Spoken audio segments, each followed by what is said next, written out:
Dimanapun Anda berada, apa kabarnya? Senang sekali kita bisa berjumpa kembali dalam program Talkshow Inspirasi Keluarga bersama Family First Indonesia. Sudah kangen nih ya, sudah berapa lama kita tidak langsung live berjumpa ya. Tapi tentu harapan kami semuanya, Bapak Ibu saudara-saudara semua dalam kondisi yang sehat, tidak kurang suatu apapun, tetap semangat ya. Walaupun situasinya memang perlu sungguh-sungguh kita hati-hati ya. Makanya yuk jaga kesehatan gitu ya, banyakin vitaminnya, istirahat, dan sekali lagi bersyukur kalau pada saat ini kita bisa kembali berjumpa ya sahabat keluarga ya, untuk berbincang-bincang seputar topik keluarga.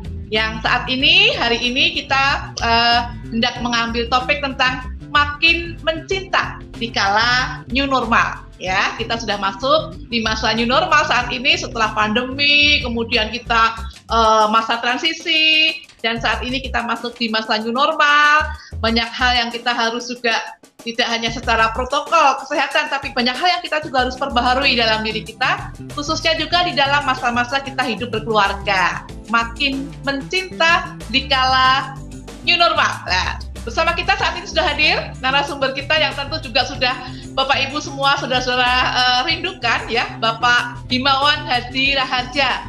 Salam jumpa Pak Him. Salam jumpa Bu Krisna dan salam jumpa juga keluarga Indonesia dimanapun Anda semua berada.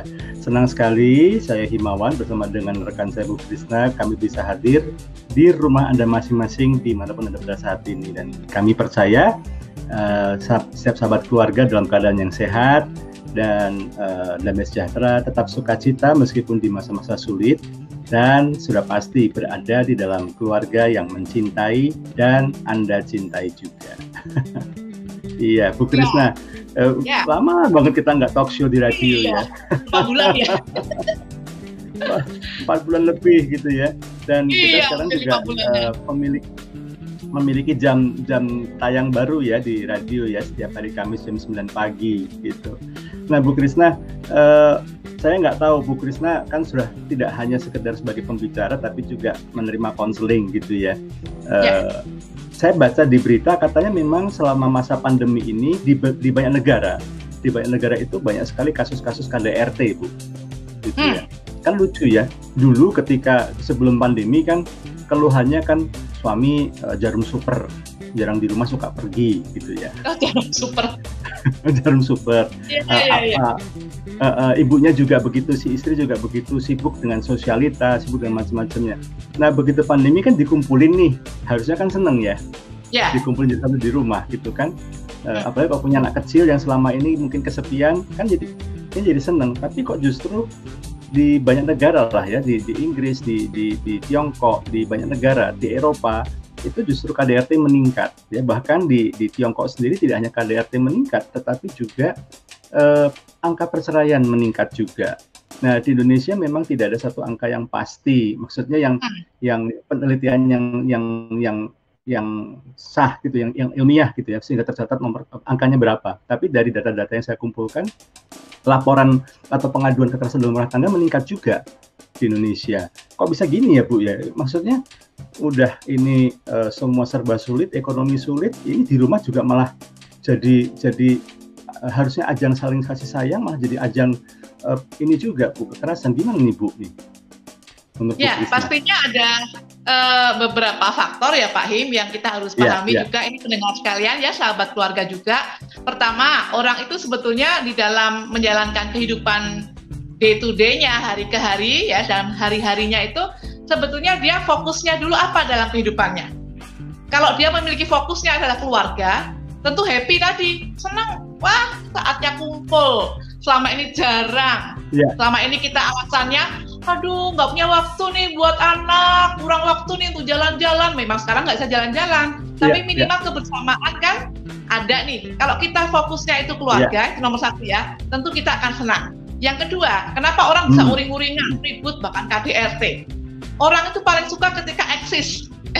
Eksis dalam berarti eksistensi diri ya, bukan eksis untuk di media sosial atau gimana, tapi eksistensi diri, keberadaan dia untuk bekerja. Kan orang itu ada seneng yang seneng bekerja, senang banget ketika bekerja, kemudian pagi-pagi udah berdandan cantik, cakep, wangi, sarapan langsung sepertinya hidup ini bergairah karena dia berdaya guna. Nah, sekarang dengan di rumah, betul, kita juga melakukan work from home, bekerja dari rumah, gitu ya. Tetapi kan suasana berbeda, apalagi kalau misalnya sudah rumahnya RSSSSS. Nah, itu apa itu, Bu? Iya, ya rumah sangat sempit, selonjor saja susah. Waduh. Kalau di kantor kan adem Pak Him, ada AC-nya, ada sendiri, ya toh. Kemudian teman-temannya ramah, makan apa siang hari ini? Kita mau kemana nih? Yuk kita jalan. Misalnya. Ini kan jadinya ya.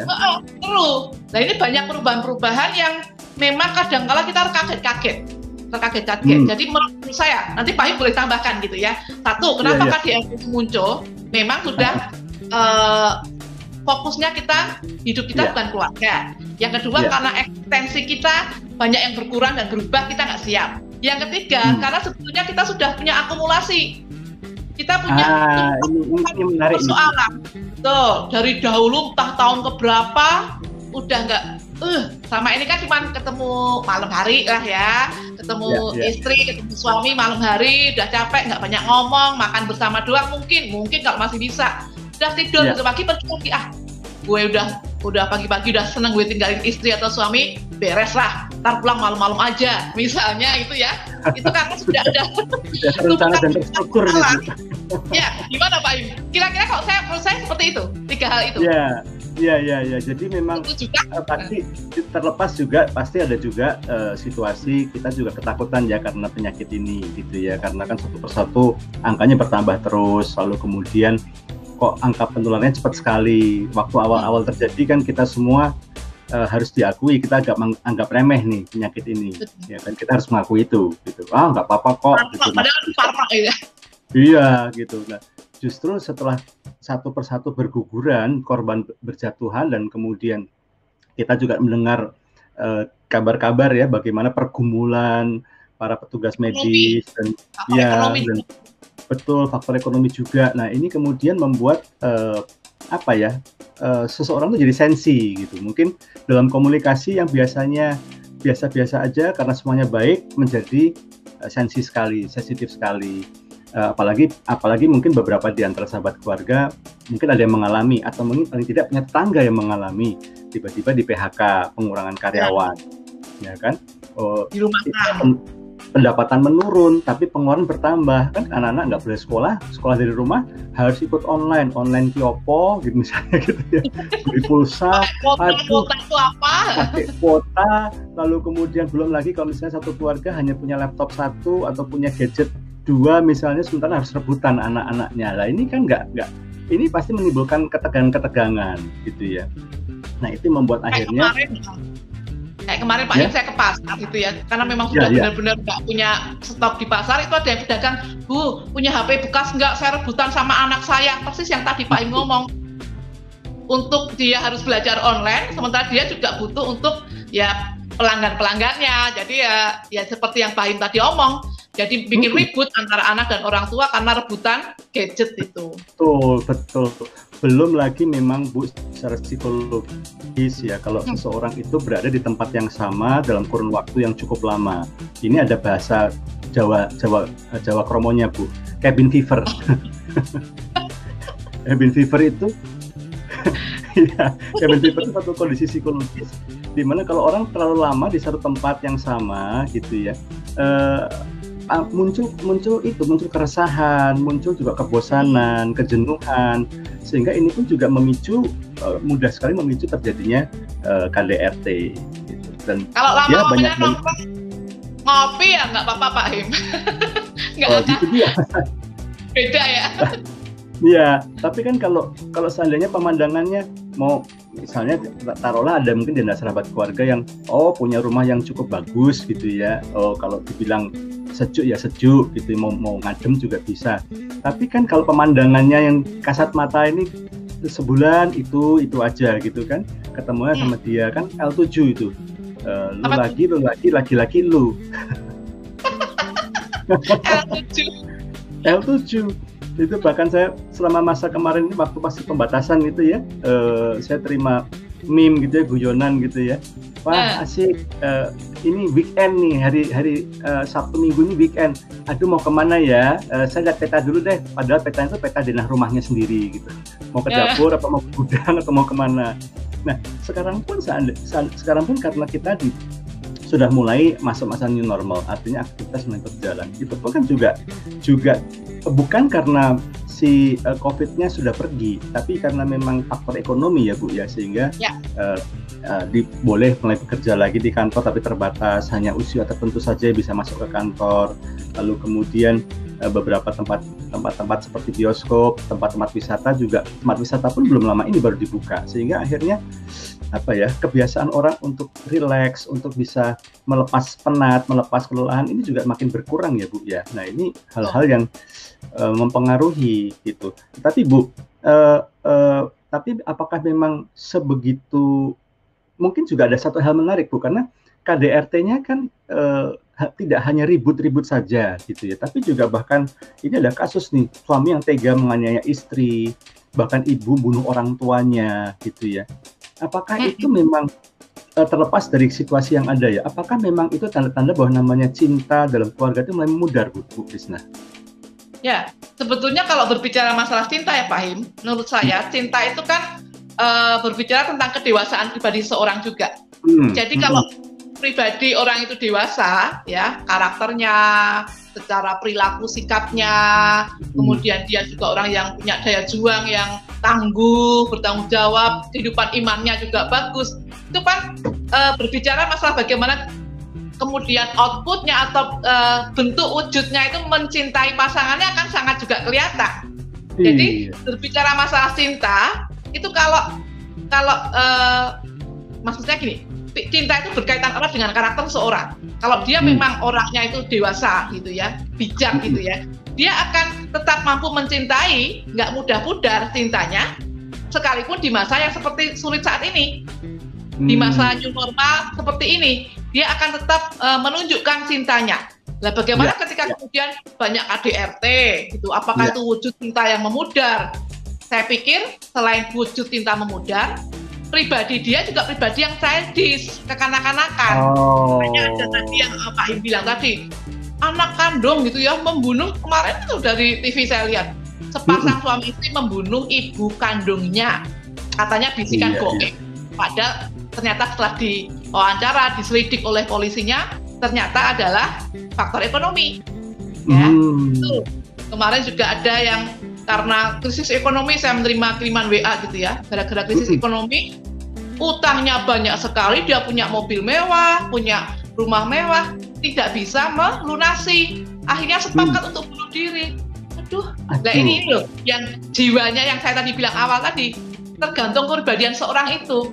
Kalau pribadinya dewasa, cinta itu tidak akan tergoyahkan oleh situasi macam-macam, termasuk pandemi atau masa new normal ini. Ya, gimana? Kalau menurut Pak Him, apakah faktor karakter memang pengaruh sekali Bu ya. Kalau memang dia punya karakter yang kuat, apalagi mungkin punya keimanan yang kuat juga gitu, itu pasti membantu sekali gitu. Dan saya setuju sih dengan Bu Krisna, karena mau situasi apapun, kalau seseorang sudah punya karakter yang mantap, kemudian punya iman yang kuat, biasanya itu menjadi salah dua dari hal-hal yang bisa merem gitu ya, meredam supaya seseorang tidak emosional gitu. Setuju sih Bu. Dan memang benar tadi yang Bu Krisna juga katakan gitu ya, bahwa kalau sekarang ini misalnya di masa pandemi, di masa new normal, ini udah banyak tiba-tiba ada pertengkaran, bahkan sampai ada kekerasan dalam rumah tangga. Bisa jadi ini hanyalah pencetus saja ya. Sebetulnya sebelum-sebelumnya sudah dapat tumpuan-tumpuan gitu Bu Krisna ya. Betul. Gitu. Sudah ada akumulasi tumpukan-tumpukan. Lah Pak Him, tapi kalau misalnya ini tema kita kan makin mencinta di kala new normal. Lah kalau yang benar-benar mencintai, yang berusaha itu cuma sepihak saja, gimana Pak Him? Yang satunya itu tidak berusaha, nggak saling tektokan, saling memberi dan menerima. Yang berjuang cuma salah satu doang. Lah ini kan, waduh, gimana Pak Him? Yang mencintai sungguh-sungguh itu hanya sepihak, yang berjuang mempertahankan cinta. Satunya itu ya pulang memang. Tapi cuek, pribadinya cuek. Dengan anaknya nggak peduli, anaknya harus ngerjain PR, harus ngikutin itu apa namanya, kalau sekarang kan namanya PJJ ya, pendidikan jarak jauh. Ya home learning, belajar di rumah. Ini yang bantu ibunya terus, bapaknya pokoknya kerja terus, di rumah, tapi tidak peduli dengan kesibukan ataupun itu kan menunjukkan bahwa saya loh Bu capek loh, kok kayaknya yang mencintai cuma aku sendiri ya, padahal kan punya anak juga berdua, bapaknya cuek alasannya sibuk, anak-anak nangis. Nah itu gimana Pak Him? Iya, sayangnya kan gini Bu, kalau seandainya setiap kita, baik suami maupun istri, ayah atau ibu, itu dapat pembekalan tentang bagaimana menjadi pasangan suami istri yang sehat, bagaimana menjadi orang tua yang baik, ikut kelas-kelasnya kita di Family First gitu ya. Webinar ya kita. Terus ngikutin quotes kita di Instagram ya. Itu kan terinspirasi juga dari talk show kita, apalagi kemudian juga nonton tips-tips video kita gitu ya. Mungkin kita malah nggak perlu ada Bu. Maksudnya kita jadi kurang kerjaan. Karena semua orang sudah langsung tahu apa yang harus dilakukan. Kan sayangnya itu satu itu Bu ya, tidak semua orang tahu apa yang harus dilakukan. Saya percaya begini Bu, sebenarnya banyak orang tua, kan kalau kita ngomong orang tua dulu Bu ya, sebenarnya banyak orang tua yang pengen selalu, kalau mereka ditanya gitu, mereka selalu mengatakan begini, saya selalu mau pengen yang terbaik buat anak, tapi mereka nggak tahu caranya. Kenapa nggak tahu caranya? Karena memang sekolahnya belum ada. Yang kedua, mereka bertumbuh dalam satu pola. Kebanyakan orang menjadi orang tua atau orang menjadi pasangan suami istri itu kan karena tidak banyak, dulu nggak banyak buku-buku seperti yang kita terbitkan sementara ini gitu ya. Mereka cuma belajar dari apa yang mereka lihat dari orang tuanya. Gitu. Nah, apalagi kalau delalah, ini kalau orang Prancis bilang delalah gitu ya. Delalah, orang tuanya ini memang ada yang karakternya memang hangat. Ya, memang ekspresif ketika mengasihi, ketika mencintai. Tapi ada juga orang tua yang memang kaku, gitu. Memang tipe kepribadian memang tidak gampang untuk menunjukkan kasih. Sehingga ya kalau dia pikir memang namanya bapak tuh harus gitu ya. Memang bapak tuh harus ini, bapak harus kelihatan tangguh, kuat. Ya memang urusan mencinta anak tuh urusan ibu. Itu kan konsep yang dia bawa ya. Sehingga kemudian ketika dia menikah pun pola itu dia terapkan juga gitu. Pokoknya aku tuh suami, kerjaanku cari duit gitu.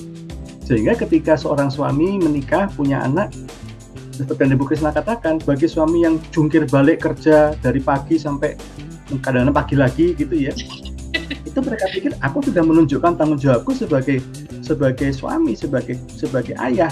Buktinya aku kerja nih. Wah, kamu bisa ini kan? Siapa yang bayarin wifi ini semuanya? Siapa yang bisa bayarin ini? Kenapa setiap dari kita bisa punya gadget? Itu kan bukti saya mencintai keluarga. Bagi dia udah cukup gitu.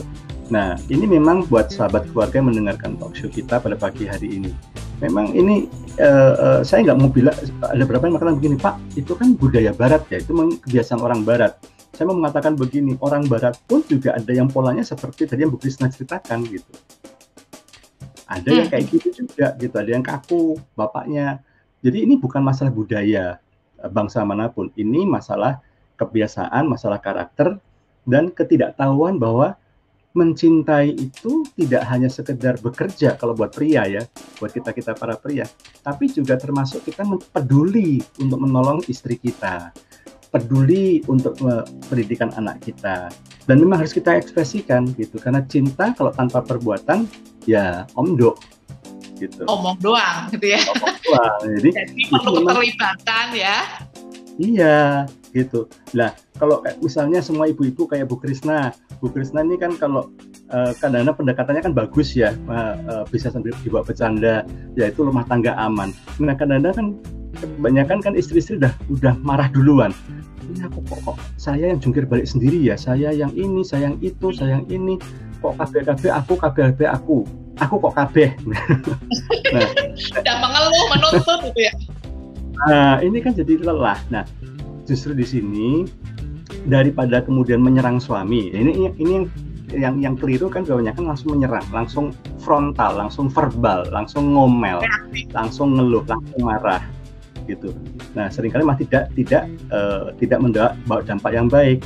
Nah, lebih baik dicoba untuk ambil waktu, lihat suami lagi dalam kondisi yang lebih tenang, coba untuk ngomong. Gitu ya Bu Krisna ya?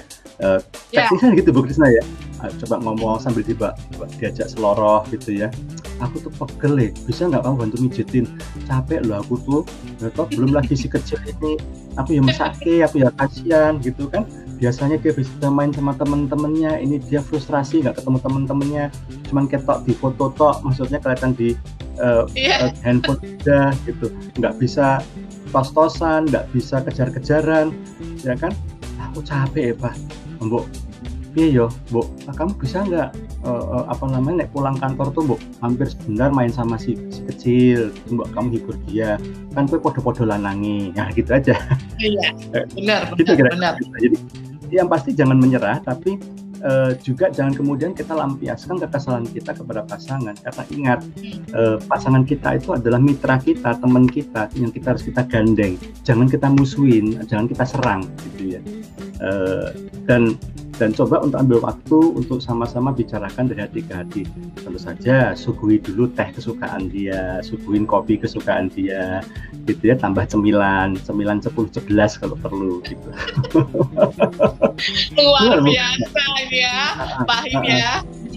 Sahabat keluarga, banyak hal ya yang kita tadi sudah dengarkan dari penjelasan Pak Him. Kalau hanya misalnya satu aja yang berjuang, itu beberapa hal diantara satu, karena memang dia nggak tahu ya cara bagaimana menjadi pasangan yang baik itu, dia memang nggak ngerti, jadi kita juga harus paham hal itu. Yang kedua, karena mungkin memang dia pola asuh atau potret gambaran memang dari dulu memang orang tuanya memang tidak pernah mengajarkan untuk bagaimana ini model mencinta itu kayak apa, jadi itu diadopsi, diambil aja, kemudian dilakukan dalam kehidupan sehari-hari. Kemudian kita sendiri kadang-kala juga langsung menyerang, lu terus, wah kok aku semua aku. Ya, mari kita justru ingat ya, saat tadi diingatkan Pak Him, kita itu mitra loh, kita ini partner, ya jangan nyerang ya. Kita harus ngomong, cari waktu, kasih apa yang dia suka, ngomong yang baik-baik. Kalau suami saya kan nggak suka kalau saya nyuruh-nyuruh untuk dia pijit kaki saya. Kadang-kadang saya tanya gini Pak Him, Pak, capek nggak? Mau apa? Enggak, aku cuma tanya, Papa itu capek apa enggak? Itu langsung peka ya suaminya ya. Jadi saya nggak nyuruh, tapi dia pasti mau dipijit kakinya. Aku cuma nanya, sini langsung dipijit kaki saya gitu ya. Nah itu teknik. Nah kadang-kadang juga dalam pernikahan saya juga begitu. Karena istri saya tuh, saya juga termasuk orang yang nggak suka kalau disuruh-suruh gitu. Kayaknya semua laki-laki nggak suka kalau disuruh-suruh. Meskipun pakai kata tolong depannya gitu, tapi kan kata tolong itu kan kadang-kadang dipersepsikan adalah ini ngongkon tapi secara halus pakai kata tolong gitu. Nah, podo wae. Nah itu memang ada sedikit ego prianya di situ. Ini harus dimaklumi, dan untuk mengalahkan ego prianya memang perlu waktu ya. Ngunyahnya juga mesti pelan-pelan untuk ngancurinnya. Nah sehingga kadang-kadang ya istri saya tekniknya gitu. Kamu capek nggak? Aku lihat kamu capek banget deh. Ya nggak terlalu sih. Kamu pengen apa? Lah gitu aja. Saya langsung tembak. Ini pasti ada maksud, ada udang di balik bakwan gitu pasti. Balik rempeyek. Pengen apa? Aku pengen jalan-jalan keluar sebentar. Apalagi pas ini stok juga lagi agak habis gitu kan. Sambil kita jalan-jalan lah sebentar. Di ronde kayak apa kayak. Ya wes, ayo gitu. Nah kalau dia ngomongnya baik-baik, saya dengan senang hati sukacita pasti begitu. Tapi kalau udah langsung oktavnya naik 2 tingkat gitu ya, bahkan mungkin 3 tingkat oktavnya, ini loh, ini semua habis, anterin dong ke depan. Waduh, saya seger sekalipun badannya, ini udah ilfil duluan di dalam sini gitu. Betul, itu sama aja. Suami saya juga gitu, kalau ayo dimakan, udah dimasakin dari tadi, dari panas sampai anget sampai dingin, nggak ngerti, dari pagi masak untuk kesehatan kamu. Apaan sih, tinggal suruh bilang makan aja. Ada buntutnya itu panjang banget, itu ternyata juga suami saya nggak suka. Iya. Harus banyak mempelajari ya kita. Iya, kita perlu belajar bahwa bagaimanapun juga sahabat keluarga, ingat ya, yang lagi ngalamin masa-masa nggak enak ini semua, ya, yang kehidupannya terbatas itu semua, yang tidak bisa sebebas dulu itu semua lagi ngalamin. Apalagi kita dalam satu keluarga itu, kita selalu harus ingat kita di kapal yang sama. Jadi anak kita, pasangan kita itu bukan musuh kita, itu adalah mitra kita. Jadi kita gandeng, sekesel apapun mungkin daripada kita langsung letupan begitu ya, lebih baik kita tenangkan diri dulu gitu ya. Kalau air umum itu didemkese gitu ya, kalau orang Jawa bilang diturunin dulu suhunya. Nah, kalau mendidih dimatiin dulu kompornya biar nggak kompor ya, jangan dikomporin terus gitu ya.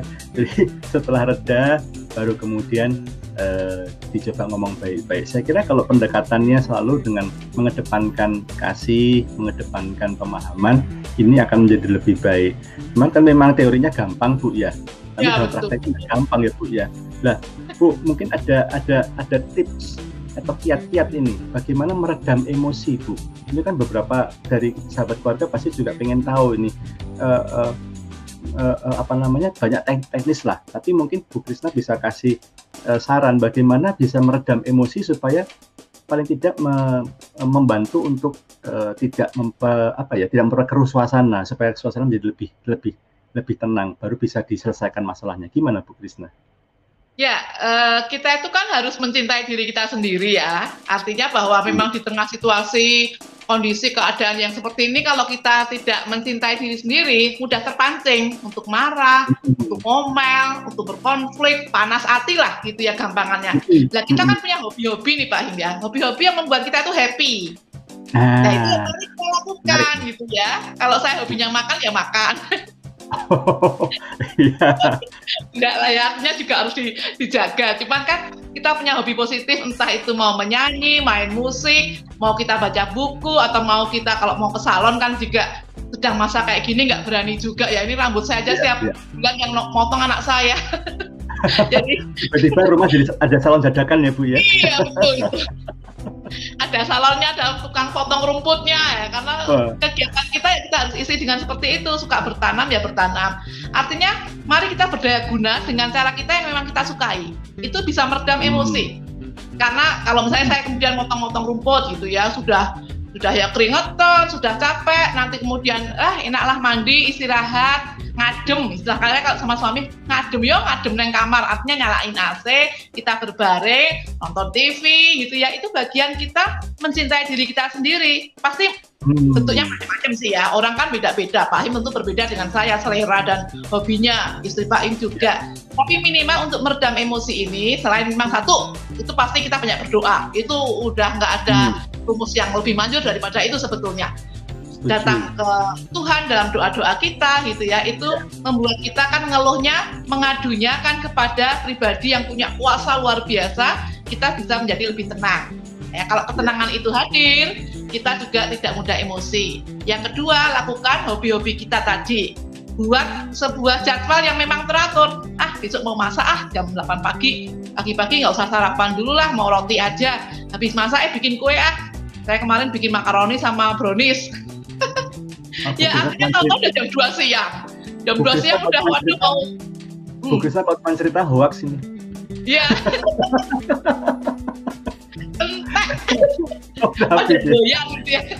Itu bagian hobi. Itu saya pikir dua hal ini bisa meredam emosi kita kalau kita beraktivitas yang positif yang kita suka dan kita banyak berdoa. Itu sih tips saya sih Pak Him yang selama ini memang saya lakukan gitu ya.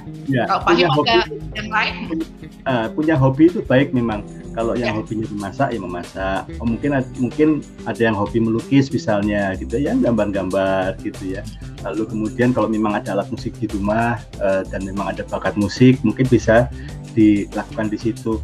Saya punya teman yang saya kenal cukup baik, itu dia seorang pemusik dan memang di masa-masa pandemi ini kan kemarin ini memang agak berat ya karena tidak ada job manggung gitu ya, dan tiba-tiba drop sekali ininya. Dia memberi kursus musik juga harus berhenti sementara gitu ya, dan itu gelisah sekali. Tapi begitu dia salurkan kemarahannya kegundahannya, ketakutannya dituangkan dalam bentuk lagu. Dia jadi nulis lagu jadinya. Oh.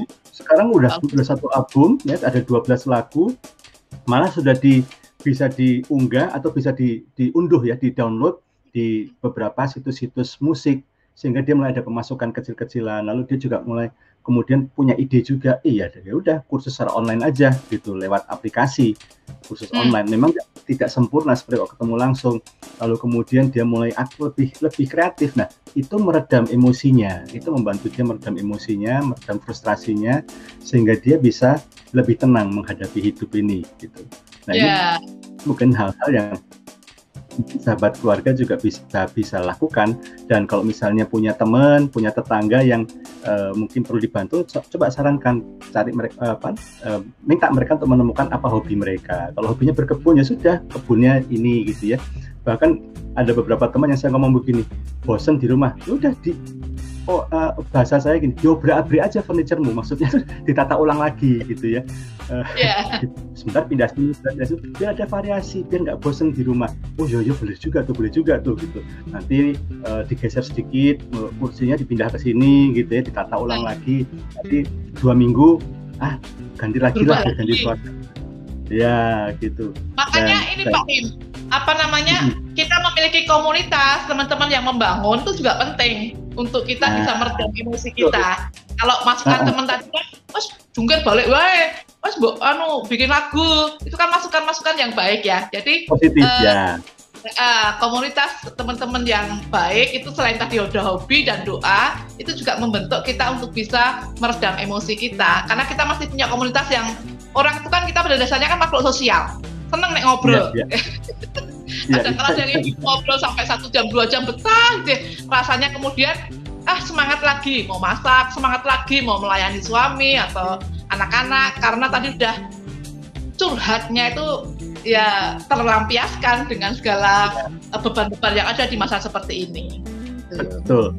Oh ya, Bu Krisna, kita berdua asik ngobrol sampai kita lupa ya. Kita ajak sahabat keluarga di mana Anda semua berada. Kalau Anda punya pertanyaan, Anda mau berbagi masalah atau mau berbagi cerita, silakan melalui SMS atau WhatsApp di 08 111 957 697 08 111 957 697. Nanti berbagi kisah Anda yang Anda bagikan pada kami, ataupun mungkin ada pertanyaan, nanti akan kami bahas di dalam talk show kali ini. Dan juga sahabat keluarga, simak terus ya obrolan kami ini, karena mulai hari Kamis ini kita secara berkala akan hadir secara live juga. Dan terima kasih buat stasiun-stasiun radio mitra yang sudah memutar merelay talk show Inspirasi Keluarga, talk show radio yang kami harapkan bisa memberi inspirasi dan memberi ide-ide yang positif untuk kebahagiaan rumah tangga. Bu Krisna, memang ini kan dibilang memang sudah transisi, tapi kan masa pandemi masih ya, jadi masih dalam masih dalam konsep atau dalam range masa pandemi. Nah, kalau tadi Bu Krisna kan tanya kalau jomplang gimana. Nah sekarang kalau bukan jomplang Bu, tapi memang dua-duanya udah nggak ada rasa, wes hilang gitu. Deg-degernya udah nggak ada Bu, tinggal deg-degan tok.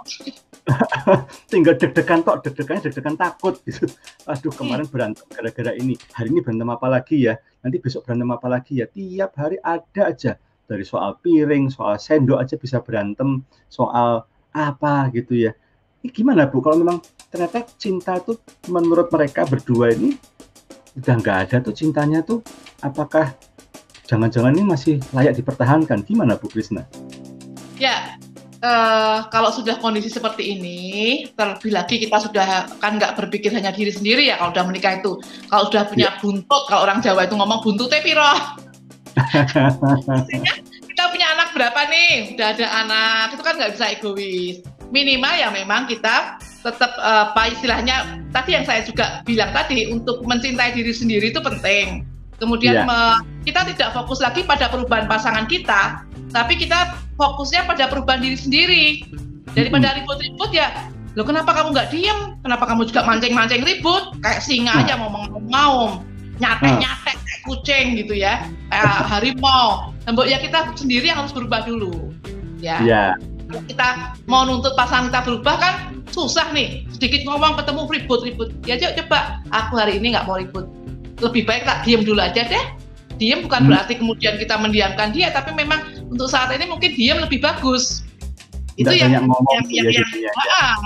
tapi tetap fungsi kita jalankan sebisa mungkin. Soalnya kalau kita hanya menuntut pasangan kita berubah terus, sementara kita nggak pernah berubah, itu yang waduh mati rasa tadi ya benar-benar mati ya, karena keakuan kita ya. Ego kita yang kita kedepankan terus. Terserah lu mau pulang mau kagak, gue nggak pikirin. Terserah lu mau makan apa enggak, karepmu. Mau sakit, rasain lu. Itu kan udah mati rasa, tapi kebenciannya gede banget Pak Him. Ini kan nggak boleh ya kalau sampai kemudian kepahitan kita pelihara bertahun-tahun. Kan tetap harus belajar kita hidupnya itu berdaya guna, minimal untuk orang-orang yang memang masih bisa kita layani, anak-anak kita, diri kita sendiri. Berhenti berharap. Itu kalau teman saya Pak Dr. Yulianto Simanjuntak, konselor juga mengatakan berhenti berharap pada pasangan. Lakukan yang memang kamu bisa lakukan. Ya, jangan harusnya seperti ini. Harusnya saya ini kan dimengerti, dilayani, tapi dia enggak, Bu. Berhenti ngomong seharusnya. Tapi apa yang bisa saya lakukan untuk minimal diri saya sendiri dan juga anak-anak saya? Gimana Pak Im? Ya, jadi jangan jaga jangan nuntut pasangan kita berubah dulu baru kita berubah. Nggak bisa, mau nyambikin perkara kan dia. Jadi dia yang harus berubah dulu. Dia yang harus sujud saya dulu, baru saya mau berubah. Kalau dia nggak berubah, yang rugi aku nggak berubah. Kalau gini kan tentangan terus ya. Sampai kiamat tunggu-tungguan terus gitu kan. Siapa duluan nih? Harus duluan nih. Kan kalau kita memberikan seminar gitu juga ya Bu ya, seringkali pertanyaan gitu kan. Harus duluan nih mengalah nih.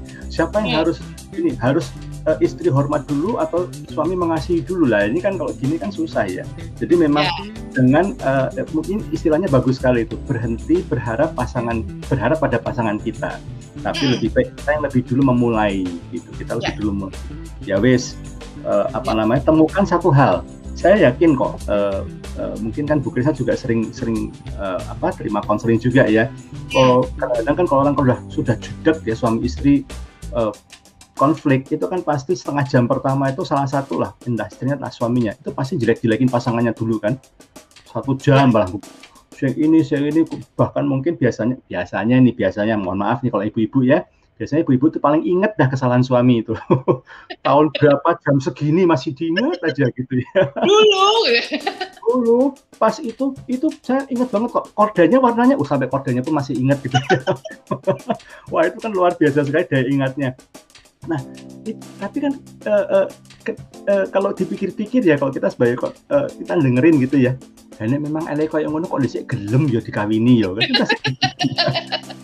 Nah, ketika kemudian kita pancing, dulu kok bisa ketemu kenapa? Dulu kok bisa menerima bilangannya gimana? Nah, baru kayak orang itu gini, kayak orang tadinya tuh nggak sadarkan diri terus kayak dibangunin gitu.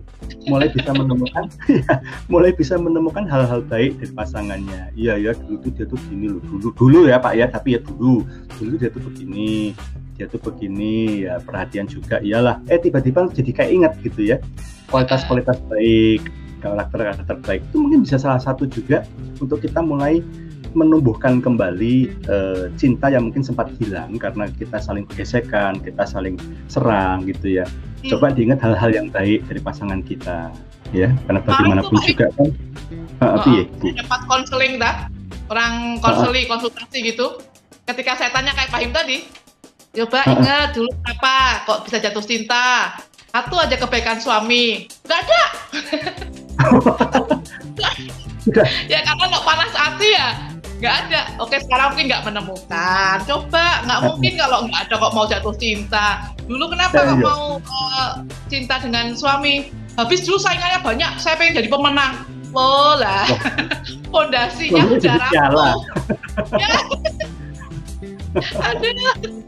Ya saya mikirnya kayak Pak Him tadi ya, saya mikirnya untuk ya dia inget lah masa-masa indahnya supaya cinta yang sudah mati tadi, yang sudah pingsan, setengah mati bahkan itu bisa istilah Jawanya gregeh bangun lagi gitu ya.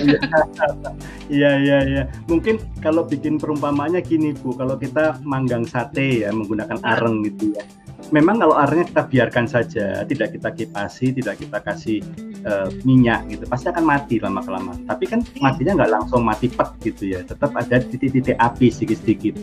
Nah, ketika kita mulai mengingat-ingat kebaikan, ketika kita mulai ingat masa-masa indah dengan pasangan kita, ketika kita mulai melihat sisi-sisi baik dari pasangan kita yang memang tidak sempurna, itu seperti kita lagi ngipasin lagi titik-titik apinya dari areng ini, sehingga apinya bisa nyala lagi.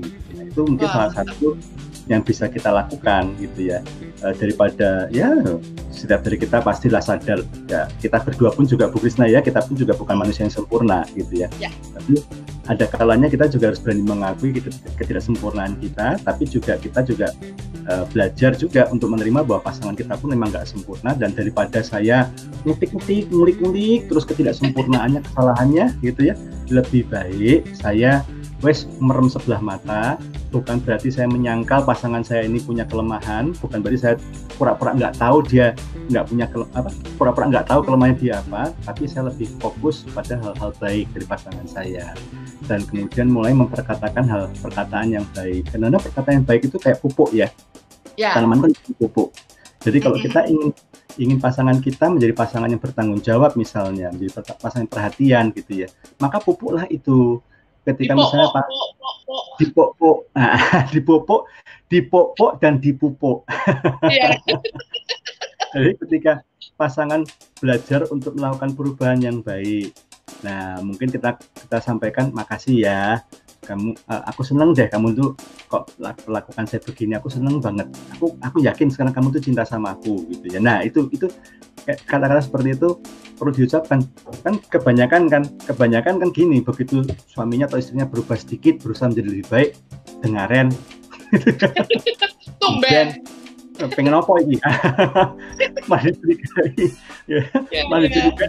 maksud tertentu lah. Ini yang komentar-komentar seperti ini ya, tolong ditutup ya, diubah kebiasaannya ya, supaya kita ketika kita memperkatakan hal-hal yang baik, itu sudah memupuk kebaikan-kebaikan yang ada dalam pasangan kita dimunculkan kembali gitu. Betul sekali itu ya. Ya, apalagi kemudian saya sering tanya gini Bu, gimana Pak ya supaya saya tuh nggak bikin jengkel, supaya suami saya tuh nggak jengkelan, atau supaya istri saya tuh nggak marahan. Ada nggak Pak rumus-rumus ilmiahnya Pak, kiat-kiat khususnya gimana supaya pasangan kita tuh nggak gampang marah? Tapi ya Bu Krisna kalau gini nih Bu, pakai rumus aljabar. Aritmatika tambah pusing deh. Ya kembali lagi lah ke diri kita sendiri. Sebetulnya gini Pak Im, kalau mau nggak ribut, kita meredam emosi, sebetulnya ya kita lebih mencintai lagi. Dan cinta itu fokusnya kan kepada pasangan. Kita harus ngerti punya pasangan tuh apa. Nek dipuji senangnya mungkin, weh enak masakanmu mah misalnya. Papa udah pulang lebih awal, waduh seneng nih, kita jadi lebih santai misalnya. Jadi kata-kata pujian yang Pak Im berikan tadi betul. Jangan bilang tumben, jangan bilang dengaren. Onopo maksudnya pasti punya. Itu harus diminimalkan. Jadi kita memang harus paham, mencintai itu fokus pada pasangan kita. Ya nggak banyak menuntut, tapi justru kita memberikan kebaikan demi kebaikan tadi.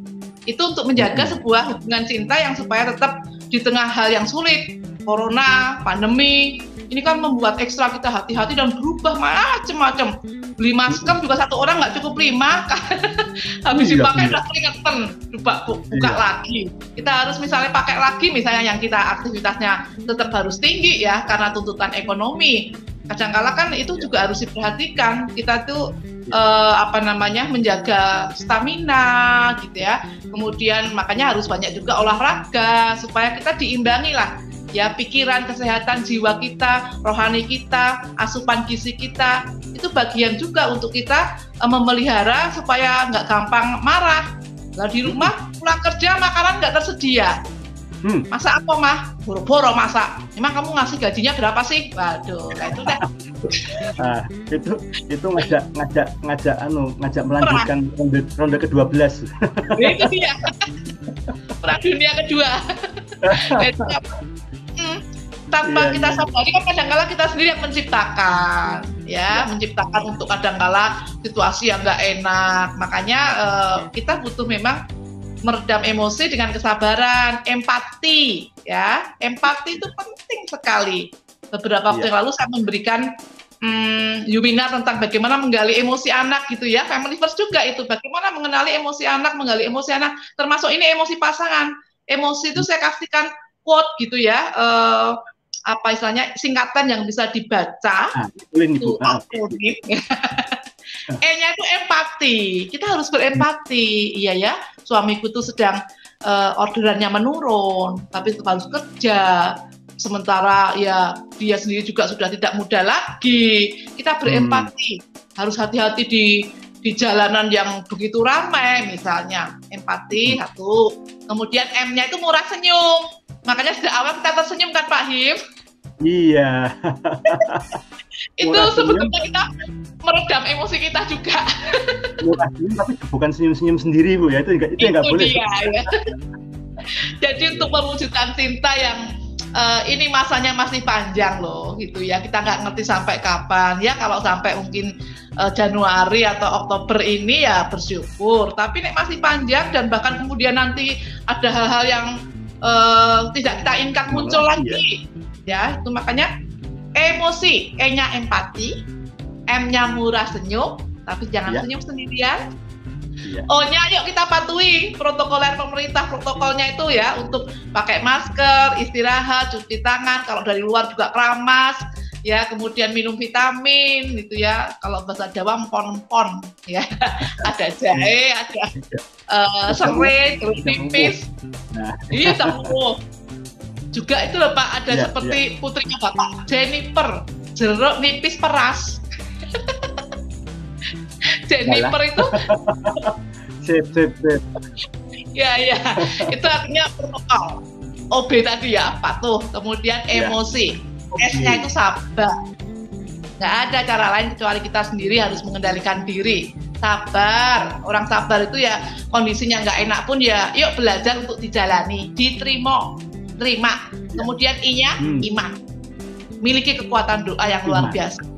Beriman, ada campur tangan dari yang kuasa untuk menolong kita. Kita nggak sendirian kok. Ya, ketika mau mengadu, suarakan dalam doa-doa kita. Emosi, empati, murah senyum. OB-nya itu OB patuh gitu ya, O. Kemudian S ya, sabar. Dan I-nya hidup dalam iman. Itu paling Pak Him, tips-tipsnya. Wah, mantap.